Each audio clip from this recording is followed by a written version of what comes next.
First built to house factory workers nearly a century ago, abandoned homes and blighted buildings now dot one unique Northwest Indiana community.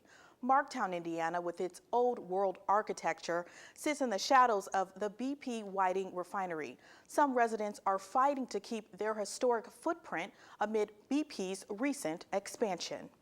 Yeah, it was a great place to grow up when we were young. Family photographs keep Nancy Fink linked to her history in Marktown, Indiana. It's a history that spans 65 years. In fact, I live in the house that I was brought home from the hospital when I was born. See, this is my mom, my dad, this is my brother. She gathered with a different family at the Marktown Community Center Thursday night, her neighbors.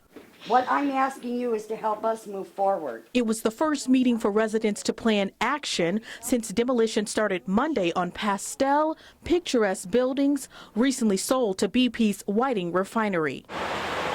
BP officials say about 50 Marktown residents want to sell their homes for a project to make more green space around the steel structure. Well, I got the flyers out today as fast as I could. Residents say BP should have held community meetings first. BP spokesperson Scott Dean says the company is working with the city's building department to ensure residents know project plans. We've worked very hard to try to disrupt or to not disrupt their lives as we undergo this demolition activity. It's completely voluntary, and we are in no way attempting to force or coerce homeowners to sell their homes.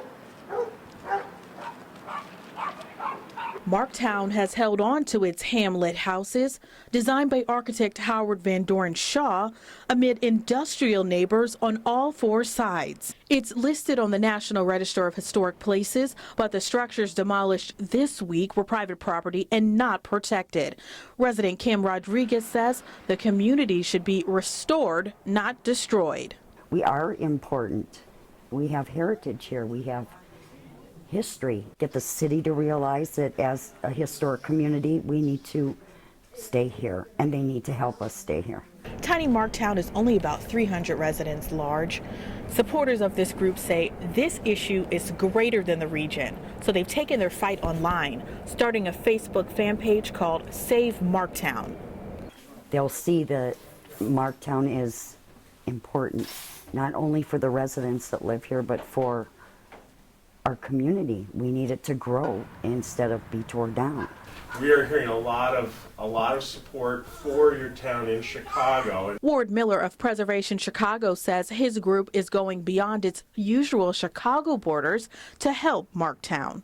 We know that there's things like facade easements where you can give a facade of a historic house to a state agency, and there's several of those in this area. Residents say it's the city that should do more. In a call from the mayor's office, East Chicago Mayor Anthony Copeland confirms he was not invited to the meeting. He says, quote, no one in this group has asked for any other future meetings. I would like to see Marktown stay here, you know.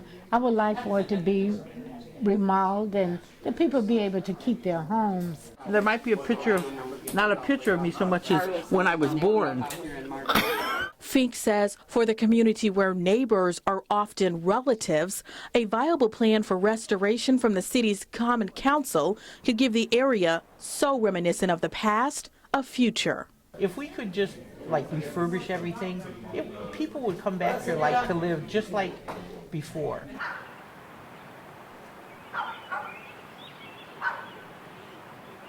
Marktown residents plan to rally against further demolition in Marktown Park on Saturday.